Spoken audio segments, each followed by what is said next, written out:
ভুয়ো এপিক সংশোধনে পদক্ষেপ জাতীয় নির্বাচন কমিশনের। এ বিষয়ে নির্বাচন কমিশনে স্মারকলিপি দেবে তৃণমূল সংসদীয় দল। মুখ্য নির্বাচনী কমিশনারের সঙ্গে সাক্ষাৎ তৃণমূলের 10 সাংসদের। ভুয়ো কার্ডে নির্বাচনে কি প্রভাব এবং তদন্তের দাবি জানাবে তৃণমূল। এ বিষয়ে নির্বাচন কমিশনে স্মারকলিপি দেবে তৃণমূল সংসদীয় দল। ভুয়ো এপিক সংশোধনে পদক্ষেপ জাতীয় নির্বাচন কমিশনের। এই বিষয়ে নির্বাচনী কমিশনে স্মারকলিপি দেবে তৃণমূল সংসদীয় দল। মুখ্য নির্বাচনী কমিশনারের সঙ্গে সাক্ষাৎ তৃণমূলের 10 সাংসদের। ভুয়ো কার্ডে নির্বাচনে কি প্রভাব, তদন্তের দাবি জানাবে তৃণমূল কংগ্রেস। ভুয়ো এপিক সংশোধনে পদক্ষেপ জাতীয় নির্বাচন কমিশনের। এই বিষয়ে নির্বাচন কমিশনের স্মারকলিপি দেবে তৃণমূল সংসদীয় দল। মুখ্য নির্বাচনী কমিশনারের সঙ্গে সাক্ষাৎ তৃণমূলের 10 সাংসদের।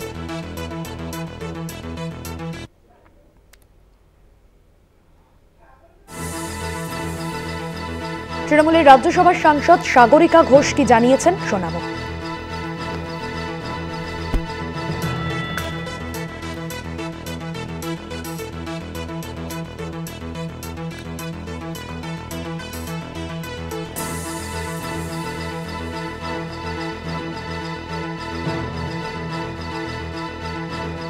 আমরা মঙ্গলবার দিন নির্বাচন কমিশনের সাথে দেখা করতে যাচ্ছি, কারণ আমাদের কয়েকটি কথা আছে যেগুলো আমরা নির্বাচন কমিশনের সামনে রাখতে চাই।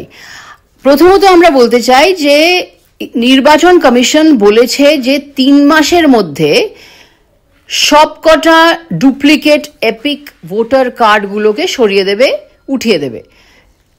আর 3 মাসের মধ্যে এই ডুপ্লিকেট এপিক কার্ডের সমস্যার সমাধান হয়ে যাবে।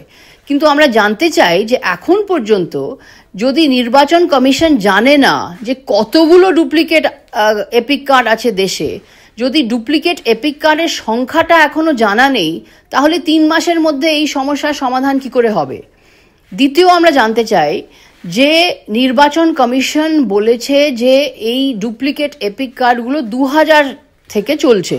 তো 2000 থেকে যদি চলছে, তাহলে আজ অবধি তো 2000 থেকে অনেক নির্বাচন হয়েছে। তো কতগুলো নির্বাচন ডুপ্লিকেট এপিক কার্ডের জন্যে প্রভাবিত হয়েছে, এটাও আমরা জানতে চাই। তৃতীয়, আমরা বলতে চাই যে ইলেকশন কমিশন, নির্বাচন কমিশন বলেছে যে এই সমস্যাটার সমাধান করবে, কিন্তু তদন্ত চাই। আমাদের তদন্ত চাই, যে তাড়াতাড়ি তদন্ত করুন আর আমাদের বলে দিন যে কি করে ডুপ্লিকেট এপিক কার্ডগুলো কি করে আমাদের ইলেকটোরাল রোলে ঢুকলো, এটা নির্বাচন কমিশনকে আমাদের বলতে হবে। আপনাদের জানাবো ভুয়ো এপিক সংশোধনে পদক্ষেপ জাতীয় নির্বাচন কমিশনের এবং ভুয়ো কার্ডে নির্বাচনে কি প্রভাব, তদন্তের দাবি জানাবে তৃণমূল কংগ্রেস। দেবজ্যোতি ঘোষ রয়েছেন আমাদের বিশেষ প্রতিনিধি ফোন লাইনে। দেবজ্যোতি, এ বিষয়ে কি জানা যাচ্ছে? দেখো ভাস্বতী, আগামী মঙ্গলবার তৃণমূল কংগ্রেসের প্রতিনিধি দল মুখ্য নির্বাচন আধিকারিকের সঙ্গে দিল্লিতে দেখা করবেন। সেখানে যারা যেটি মূল দাবি তারা করছেন যে 3 মাসের মধ্যে কিভাবে সংশোধন করা হবে, কারণ যে পরিমাণ ভুয়ো ভোটারের সংখ্যা দেখা যাচ্ছে ইতিমধ্যে রাজ্য জুড়ে, যে তৃণমূল কংগ্রেস কর্মীরা যে তথ্য সংগ্রহ করেছেন তা কিন্তু একেবারে চোখ কপালে ওঠার জায়গা এসেছে। কারণ হচ্ছে যে পরিমাণ ভুয়ো ভোটার ধরা পড়েছে, তাতে শুধুমাত্র পশ্চিমবঙ্গ নয়, ভারতবর্ষের বিভিন্ন জায়গাতে এই ভুয়ো ভোটারের সংখ্যায় ভরে গেছে। নির্বাচন কমিশন কিভাবে তাদের চিহ্নিত করবে এবং 3 মাসের মধ্যে কিভাবে সমাধান করবে, সেই প্রশ্নও যেমন তৃণমূল কংগ্রেসের পক্ষ থেকে তোলা হচ্ছে, তেমনি বলছেন যে 2000 সাল থেকে নাকি এই ভুতুরে ভোটার একেবারে ভোটের যে ইলেকট্রাল রোল তার মধ্যে প্রবেশ করেছিল। তাহলে তো বিভিন্ন রাজ্যে নির্বাচন হয়েছে, সেখানে কি নির্বাচন প্রভাবিত হয়েছে? এই দুটি গুরুত্বপূর্ণ প্রশ্নকে নিয়ে তারা সামনে যাচ্ছেন। অর্থাৎ জাতীয় নির্বাচন কমিশন এই মুহূর্তে মমতা বন্দ্যোপাধ্যায় যে দাবিকে তুলে ধরেছেন তাকে ন্যায়সঙ্গত বলেছেন, এবং যদি ন্যায়সঙ্গত বলে থাকেন তাহলে তাদের কাছে অত্যন্ত গুরুত্বপূর্ণ। তাহলে আগামী দিনে গোটা ভারতবর্ষ জুড়ে অভিন্ন এপিক কার্ড, যেখানে একেবারে তাদের থাম্বনেল দিয়ে তাদের রেজিস্ট্রেশনের জন্য নতুন প্রক্রিয়া কি শুরু করবে? কারণ তৃণমূল নেত্রী মমতা বন্দ্যোপাধ্যায় এই ইলেকট্রাল রোলের জন্য এবং সচিত্র পরিচয়পত্রের জন্য বহুদিন ধরে রাজনৈতিক আন্দোলন করেছিলেন।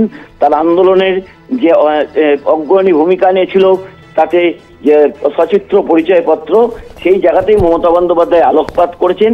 তারপরেই কিন্তু গোটা ভারতবর্ষ জুড়ে সেটা চর্চা হয়েছে এবং সম্প্রতি যে নির্বাচনগুলো হয়েছে বিশেষ করে মহারাষ্ট্র এবং দিল্লিতে, সেখানে যে পরিমাণ ভুয়ো ভোটারের সংখ্যা বৃদ্ধি পেয়েছে গত কয়েক মাসে, তা নিয়েই কিন্তু তৃণমূল কংগ্রেস 26-এ নির্বাচনের আগে রাজনৈতিকভাবে সেটিকে ইস্যু তৈরি করতে চাইছেন এবং আগামী মঙ্গলবার জাতীয় নির্বাচন কমিশনের পক্ষ থেকে মুখ্য নির্বাচনী আধিকারিক কি উত্তর এই প্রশ্নের দেন তার দিকেই তাকিয়ে রয়েছে রাজনৈতিক মহল।